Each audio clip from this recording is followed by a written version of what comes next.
কেমন আছেন বন্ধুরা? আশা করি আপনারা সবাই প্রচণ্ড গরমে ভালো আছেন এবং সুস্থ আছেন। আমরাও ভালো আছি, সুস্থ আছি। তো বন্ধুরা, আমি প্রতিদিন আপনাদের সঙ্গে রান্নার রেসিপি শেয়ার করি। আজকে অন্যরকম একটা ভিডিও আপনাদের সঙ্গে শেয়ার করব। 100 থেকে 150 বছর আগেকার পুরনো রূপোর গহনা কিভাবে বাড়িতে বসে কম সময়ে ঝকঝকে পরিষ্কার করবেন সেইটা শেয়ার করব বন্ধুরা। আপনারা প্রথম থেকে শেষ পর্যন্ত পুরো ভিডিওটা দেখবেন, আশা করি ভালো লাগবে। বন্ধুরা, প্রথমে আমি আপনাদের গহনাগুলো দেখিয়ে দিই। দেখুন, এই যে রূপোর চুড়ি দেখুন, এগুলো সব শাশুড়ি মায়ের। আর এটা দেখুন, এটাও আমার শাশুড়ি মায়ের। আর এই গহনাটা দেখুন, এই গহনাটা কিন্তু 150 বছর পুরনো দিনের গহনা। এটা আমার দাদি শাশুড়ি মারা যাওয়ার সময় আমার শাশুড়িকে দিয়েছিলেন, আমার শাশুড়ি মারা যাওয়ার সময় আমাকে দিয়েছে। তা আমি কী করছি, সবগুলো গহনা স্মৃতি হিসাবে আমার কাছে রেখে দিয়েছি। এইগুলো আজকে আমি আপনাদের পরিষ্কার করে দেখাবো। এই গহনাগুলো পরিষ্কার করব এই 3টা উপকরণে। এই যে দেখুন, 2 প্যাকেট ইনো নিয়েছি, একটা পাতিলেবু নিয়েছি, আর 10 টাকা দামের একটা টাইট সাবান নিয়েছি। এই 3টা উপকরণ হলেই রূপোর গহনাগুলো একদম ঝকঝকে তকতকে হয়ে যাবে। প্রথমে আমি এই কাচের গামলায় 1 বাটি পরিষ্কার জল দিয়ে দেব।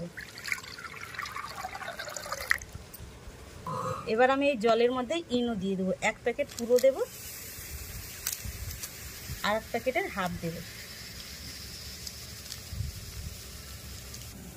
এই জলে এবার এই রূপোর গহনাগুলো আমি 5 মিনিট ডুবিয়ে রেখে দেব। আর একটু জল দিয়ে দেব।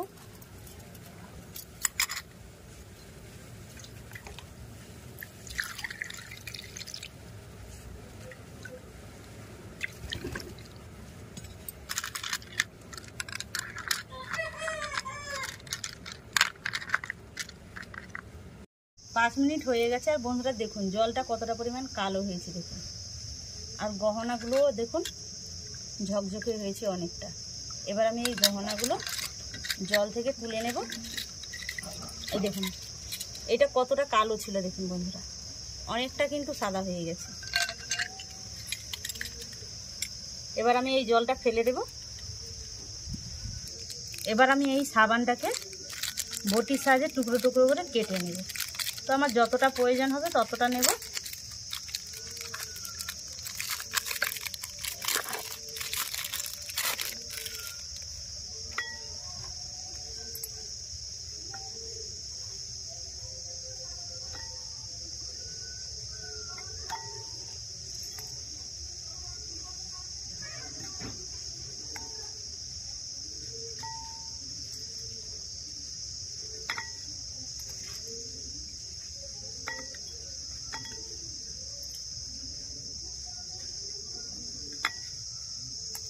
এতটা হলে হয়ে যাবে।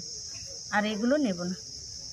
টুকরো সাবানের মধ্যে অল্প একটু জল দিয়ে দেব, ব্যাস এতটাই দিয়ে দেব। এবার আমি লেবুটা কেটে নেব।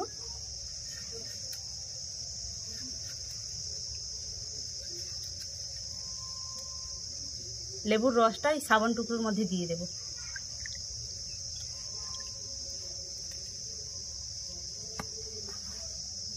সাবানটা কেটেছি, হাতটা ভড়কাচ্ছে।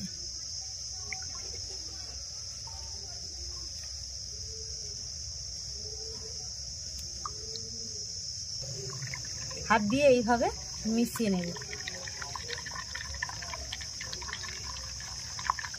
আর একটু জল দিয়ে দেব।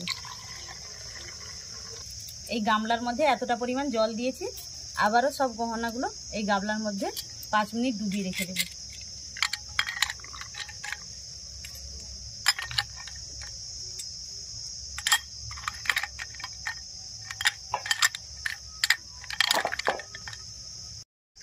পাঁচ মিনিট হয়ে গেছে।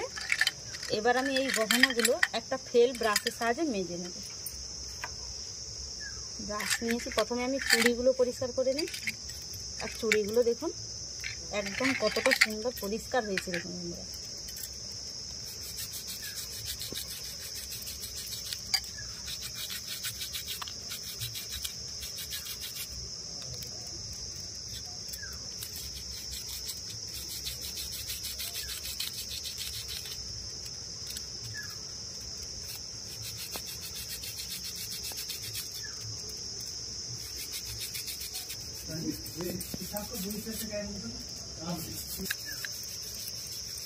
চুড়িগুলো মেজে নিয়েছি, এবার রেখে দিচ্ছি। একটু জলে ধুয়ে দেখাচ্ছি মাজার পরে কেমন হয়েছে দেখুন। এই দেখুন একদম ঝকঝকা হয়ে গেছে। এবার এটাকে রেখে দিচ্ছি। এবার এই দাদি শাশুড়ির গহনাটা মেজে আপনাদের দেখাচ্ছি। মানুষ নেই বন্ধুরা, মানুষের গহনা আছে। এখন মানুষগুলোর কথা মনে পড়ছে।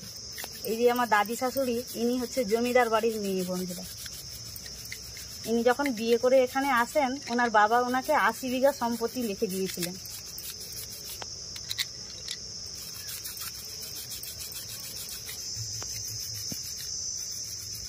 এই গহনাটা মাজা হয়ে গেছে, এবার রেখে দেবো। আর দেখুন কতটা পরিষ্কার হয়েছে।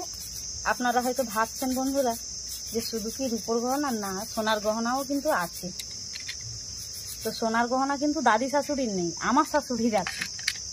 আর এই গহনাটাকে কি বলে আপনারা কমেন্ট করে বলবেন। আমরা তো চুর বলি, আপনারা কি বলেন কমেন্ট করে আমাকে বলবেন। আর এই গহনাটা, এটাকে আমাদের এখানে মাঠিয়া বলে। আপনারা কি বলেন কমেন্ট করে বলবেন। এবার এটাকে আমি মেজে নেব।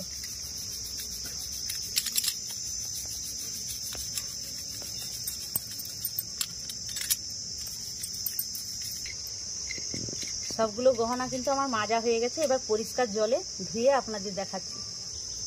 এবার এই গামলার মধ্যে পরিষ্কার জল দিয়ে দেবো। পরিষ্কার জলের মধ্যে গহনাগুলো দিয়ে দিয়েছি, এবার ধুয়ে নেব। কতটা ঝকঝকে হয়েছে দেখুন বন্ধুরা। প্রথমে মায়ের মাঠিয়াগুলো দিয়ে নিয়েছি, তুলে নিই, দিয়ে একটা সুতোর কাপড়ে মুছে নেব।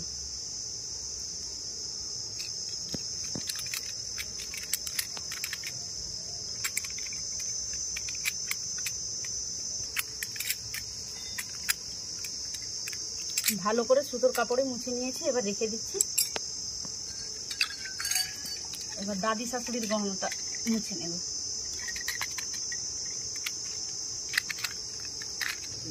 সমস্ত গহনাগুলো সুতোর কাপড়ে মুছে নিয়েছি। আর দেখুন আপনারা এবার দেখুন গহনাগুলো কতটা সুন্দর ঝকঝকে হয়েছে। একদম ঝকঝকে তকতকে হয়ে গেছে। আর বন্ধুরা এগুলো তো আমি রেখে দিচ্ছি, আমি যখন আবার মরে যাব আমি আমার বৌমাকে দিয়ে যাব স্মৃতি হিসাবে, তারা আবার রাখবে। আজকের মতো এখানে বিদায় নিচ্ছি বন্ধুরা, আবারও দেখাবে পরবর্তী একটি রেসিপি।